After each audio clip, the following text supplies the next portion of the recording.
আবু হুরায়রা রাদিয়াল্লাহু তাআলা আনহু বলেন, রাসূল সাল্লাল্লাহু আলাইহি ওয়াসাল্লাম বলেছেন, ইন্না আবদান ইযা আযনাবা যামবান, যে কোনো পুরুষ যে কোনো নারী যখন কোনো পাপ করে, পাপ করার পরে বলে রব্বি আযনাবতু ফাগফিরলি, প্রতিপালক আমি পাপ করেছি আমাকে মাফ করো, এই কথাটা যখন কোনো মানুষ বলে, কালা রব্বহু তাআলা, তখন তার প্রতিপালক বলেন, আল্লাহ তাআলা বলেন, আলেমা আব্দি, আমার দাস দাসী কি জানে আন্নাল্লাহু রাব্বান, যে তার একজন প্রতিপালক রয়েছেন, এক ফিরুজ জাম্বা, যিনি ক্ষমা করতে পারেন, ওয়ায়াখুজু বিহি, যিনি শাস্তি দিতে পারেন। এইটা কি ও জেনে বলছে? যখনই কোনো মানুষ আল্লাহকে বলে, আল্লাহ আমি পাপ করেছি আমাকে ক্ষমা করো, তখনই আল্লাহ তাআলা এই কথা বলেন, আমার দাস দাসী কি জানে, পুরুষ নারী কি জানে যে তার একজন প্রতিপালক রয়েছেন, যিনি ক্ষমা করতে পারেন, যিনি শাস্তি দিতে পারেন? এটা কি ও জেনে বলছে? যদি জেনে বলে গাফারতু লি আবদি, তাহলে আমি আমার দাস দাসী পুরুষ নারীকে ক্ষমা করে দিলাম। তাহলে তার ক্ষমা করে দেওয়াটা জেনে বলার উপরে নির্ভর করে। সুম্মা মাকাসা মাশাআল্লাহ, তারপরও থেকে যায়, দিন যায় রাত্রি যায়, দিন যায় রাত্রি যায়, দিন যায় রাত্রি যায়, ফাজনাবা যামবান, আবার কোনোদিন পাপ করে বসলো, পাপ করার পরে বলে রব্বি আযনাবতু ফাগফিরলি, হে আমার প্রতিপালক আমি পাপ করেছি, তুমি আমাকে ক্ষমা করো। তখন আবার আল্লাহ তাআলা বলেন, আলেমা আব্দি, আমার দাস দাসী কি জানে আন্নাল্লাহু রাব্বান, যে তার একজন প্রতিপালক রয়েছেন, এক ফিরুজ জাম্বা ইয়াখুজু বিহি, যিনি ক্ষমা করতে পারেন, যিনি শাস্তি দিতে পারেন, যিনি ক্ষমা করতে পারেন, যিনি শাস্তি দিতে পারেন। এইটা কি ও জেনে বলছে? যদি জেনে বলে গাফারতু লি আবদি, আমি আমার এই দাস দাসী পুরুষ নারীকে ক্ষমা করে দিলাম, সুম্মা মাকাসা মাশাআল্লাহ, তারপরে এইভাবে দিন যায় রাত্রি যায়, দিন যায় রাত্রি যায়, আবার কোনোদিন পাপ করে বসলো, আবার সে বলছে রব্বি আযনাবতু ফাগফিরলি, হে আমার প্রতিপালক আমি পাপ করেছি আমাকে ক্ষমা করো। কালা রব্বহু তাআলা, তখন তার প্রতিপালক আল্লাহ তাআলা বলেন, আলেমা আব্দি, আমার দাস দাসী কি জানে, পুরুষ নারী কি জানে আন্নাল্লাহু রাব্বান, যে তার একজন প্রতিপালক রয়েছেন, এক ফিরুজ যামবা ইয়াখুজু বিহি, যিনি ক্ষমা করতে পারেন, যিনি শাস্তি দিতে পারেন। এটা কি ও জেনে বলছে? যদি জেনে বলে আমি আল্লাহ গাফারতু লি আবদি, আমি আমার দাস দাসী পুরুষ নারীকে ক্ষমা করে দিলাম, আমি তাকে ক্ষমা করতে থাকব যতদিন যতবারও জেনে আমাকে বলবে যে আমি ক্ষমা করতে পারি, জেনে আমাকে বলবে যে আমি শাস্তি দিতে পারি। এই দুইটা জেনে যদি আমাকে বলে, তার এরকম যতবার ঘটবে আমি আল্লাহ ক্ষমা করে দেব। আমি প্রতীক্ষমান রয়েছি, সে ক্ষমা চায় না কেন। আল্লাহ তাআলা বলছেন, ইবনা আদম, এ আদমের ছেলে মেয়ে শোনো, ইন্নাকুম তুখতিউনা লাইলান ওয়া নাহারান, তোমরা তো দিন রাত পাপ করো। এ আদমের ছেলে মেয়ে শোনো, তোমরা তো দিন রাত পাপ করো, আর আমি তোমাদের সমস্ত পাপ ক্ষমা করে থাকি। তোমরা আমার কাছে ক্ষমা চাও, আমি তোমাদেরকে ক্ষমা করার জন্য প্রতীক্ষমান রয়েছি। মানুষ তো তার প্রতিপালককে চিনে, কিছু বলা প্রয়োজন মনে করে না। আনাস রাদিয়াল্লাহু তাআলা আনহু বলেন, রাসূল সাল্লাল্লাহু আলাইহি ওয়াসাল্লাম বলেছেন, আল্লাহ তাআলা বলেন, ইবনা আদম মা দাউতানি ওয়া রাজাউতানি ওয়ালা উবালি, এ আদমের ছেলে মেয়ে শোনো, তুমি যেইভাবে আমাকে ডেকে থাকো, আমি সেইভাবেই থাকি। যেভাবে তুমি আশা পোষণ করো সেভাবে আমি পূর্ণ করে থাকি। এ আদমের ছেলে মেয়ে শোনো, তুমি আমাকে যেভাবে ডাকো আমি সেভাবে সাড়া দিয়ে থাকি। তুমি যেভাবে আমার উপরে আশা পোষণ করে থাকো সেভাবে আমি পূর্ণ করে থাকি। তোমার ডাকার মতো আমি, তোমার আশা পোষণের মতো আমি। তুমি ডাকো, তুমি আশা পোষণ করো, আমি সেইভাবেই সে আশা পূর্ণর জন্যই প্রতীক্ষমান রয়েছে। ইবনে আদম লাউ বালাগাত যুনুবুকা আনানার সময়ে, এ আদমের ছেলে মেয়ে শোনো, তোমাদের পাপ বেশি হতে হতে যদি আকাশে লেগে যায়, ফাস্তাগফারতানি, এরপরে যদি আমার কাছে ক্ষমা চাও, গাফারতু লাকা, আমি তোমাকে ক্ষমা করে দিব। আলা উবালি, আমি পরোয়া করি না তুমি কত বড় পাপী, আমি পরোয়া করি না তুমি কত বড় পাপী, আমি পরোয়া করি না তুমি কত বড় পাপী। আদমের ছেলে মেয়ে তুমি যেভাবে ডাকো আমি সেভাবে থাকি। আদমের ছেলে মেয়ে শোনো, তুমি যেভাবে ডাকো আমি সেভাবে থাকি। যেভাবে আশা পোষণ করে থাকো সেভাবে আমি পূর্ণ করে থাকি। আনাস রাদিয়াল্লাহু তাআলা আনহু বলেন, রাসূল সাল্লাল্লাহু আলাইহি ওয়াসাল্লাম বলেছেন,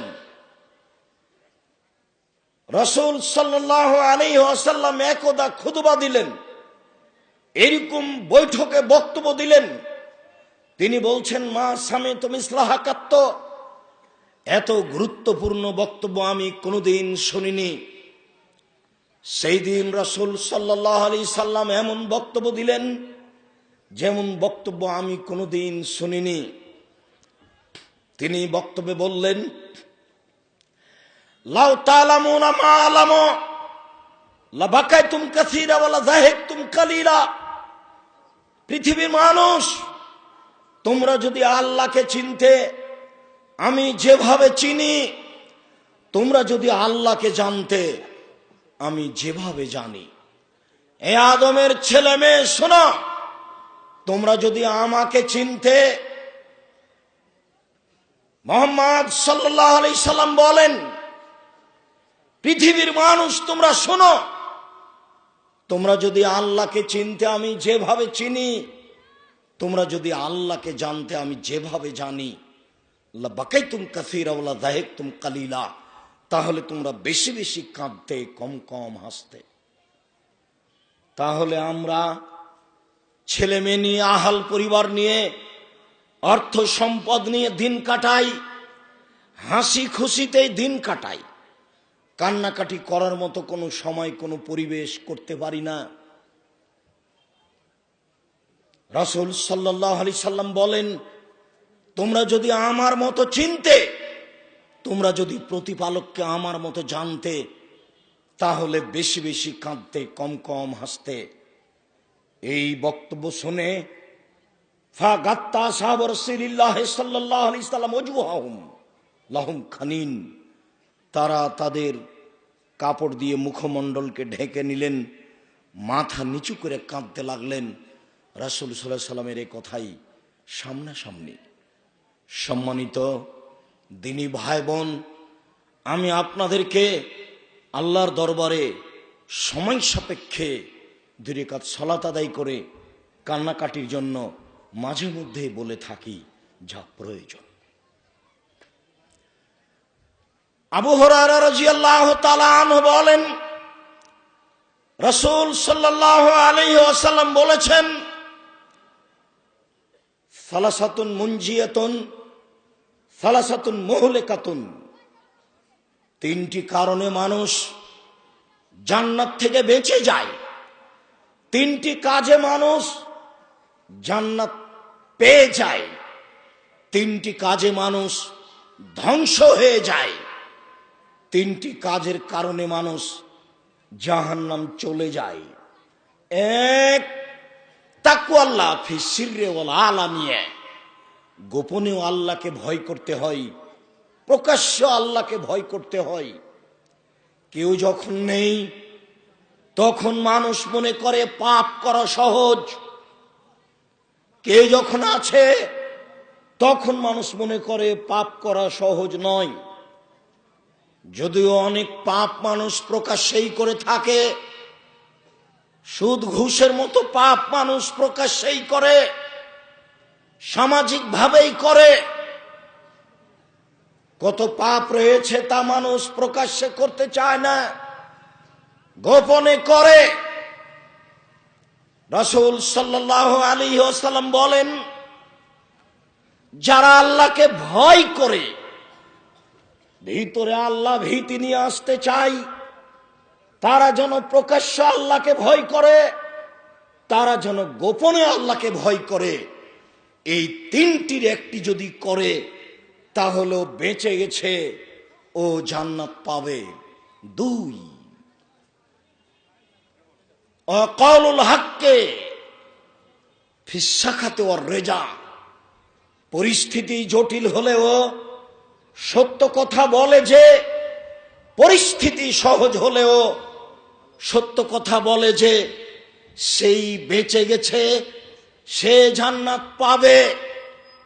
পরিস্থিতি জটিল হলে মিথ্যার আশ্রয় নেয় না যে, সে বেঁচে গেছে, সে জান্নাত পাবে। অলিকতিসাদ ফিল গিনা ওয়াল ফকর। অর্থ সম্পদ বেশি হলেও খরচ করার ব্যাপারে মধ্যম পন্থা অবলম্বন করে যে, ধনী হলেও খরচ করার ব্যাপারে মধ্যম পন্থা অবলম্বন করে যে, নিঃস্ব গরিব হলেও মধ্যম পন্থা অবলম্বন করে যে, সে বেঁচে গেছে। স্ত্রীর সাথে পরামর্শ করেই, পরিবারের সাথে পরামর্শ করেই সাংসারিক খরচ করতে হবে, তাহলেই তার খরচটা মিতব্যয়ী হিসেবে মধ্যম পন্থায় থাকবে। অনেকদিন আপনাদেরকে বলা হয়েছে 3 শ্রেণীর মানুষের সাথে আল্লাহ বিচারের মাঠে কথা বলবেন না, কথাই বলবেন না। তার এক শ্রেণীর মানুষ হচ্ছে আয়লুন মুস্তাকবের, গরিব গৌরবী। গরিব মানুষ গৌরবী হয় কি করে? নিঃস্ব মানুষ, অসহায় মানুষ গৌরবী হয় কি করে?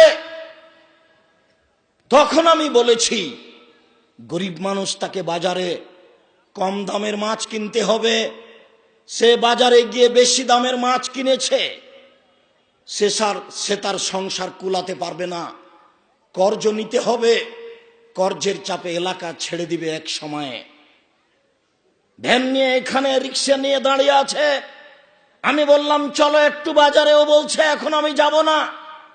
ও তো গরিব মানুষ, সে কাজে এসেছে, সে কথা বলে কি করে?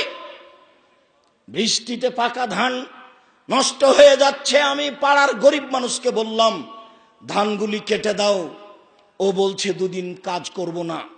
এ হচ্ছে গরিব মানুষ, গরিব গৌরবী। গরিব মানুষ যদি অহংকার করে, তাহলে বিত্তশালী যারা তাদেরকে সময়ে সময়ে অর্থ দিয়ে লালন পালন করে, তাদের চলতে অসুবিধা হবে। যার কারণে রাসূল সাল্লাল্লাহু আলাইহি ওয়াসাল্লাম বলেছেন, গরিব মানুষকে তার গতিতে সর্বদা বহাল থাকতে হবে। যখন গরিব মানুষ তার গতিতে বহাল থাকবে না, তখন এক শ্রেণীর মানুষ কষ্ট পাবে, কাজে সফল হতে পারবে না, একটার কারণে আরেকটা ঘটে যাবে। তাই গরিব মানুষের সাথে যদি অহংকারী হয়, আল্লাহ বিচারের মাঠে তার সাথে কথা বলবেন না। বেশি বয়সে জেনা করে যে, তার সাথে আল্লাহ কথা বলবেন না।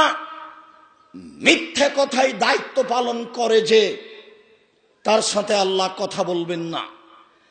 যে কোনো স্থানে, যে কোনো স্তরে মানুষ যখন মিথ্যার আশ্রয়ে দায়িত্ব পালন করে, সে হেড মাওলানা হোক, হেডমাস্টার হোক, প্রিন্সিপাল হোক, ভাইস চ্যান্সেলর হোক, মেম্বার হোক, চেয়ারম্যান হোক, এমপি হোক, মন্ত্রী হোক, ডিসি হোক, এডিসি হোক, যে কোনো স্তরে, জেল সুপার হোক, যে কোনো স্তরে যখন মানুষ মিথ্যার আশ্রয়ে দায়িত্ব পালন করে, এমন মানুষের সাথে আল্লাহ বিচারের মাঠে কথা বলবেন না। তিনি নিজেকে যত বড়ই পরহেজগার মনে করুক না কেন। আমি একজন অনুবাদক, আজ থেকে নিয়ে 1450 বছর পূর্বে মুহাম্মদ সাল্লাল্লাহু আলাইহি সাল্লাম এই কথা বলেছেন, সেই কথাই আপনাকে আমি আজকে আরবি থেকে বাংলা করে শোনাচ্ছি মাত্র। তিনি বলেন, ওয়াম্মাল মুহলিকাত, 3 শ্রেণীর মানুষ ধ্বংস হয়ে যাবে, জাহান্নামে যাবে। তার 1 শ্রেণীর মানুষ হচ্ছে শহুন মুতা, প্রবৃত্তিকে মেনে চলে যে, অমুত্তাবাউন হাওয়া, প্রবৃত্তিকে মেনে চলে যে, মন মতো চলে যে, সেই ধ্বংস হবে। মুসলিম কোনদিন মন মতো চলতে পারে না। শতদিন বলেছি, ইসলাম ধর্ম মানে 1 গিলাস পানি পান করলে 5টা বিধান লাগে। যেই ধর্মে 1 গিলাস পানি পান করতে 5টা বিধান লাগে, সেই ধর্ম পীর দিয়ে চলে, কথা সত্য নয়। সেই ধর্ম বুজুর্গানে দিন দিয়ে চলে, কথা সত্য নয়। সেই ধর্ম কোন ব্যক্তি দিয়ে চলে, কথা সত্য নয়। যেই ধর্মে 1 গিলাস পানি পান করতে 5টা বিধান লাগে, 1 বিসমিল্লাহ, 2 ডান হাত, 3 শ্বাস, 4 বসে, 5 পান শেষে আলহামদুলিল্লাহ, এর নাম ইসলাম।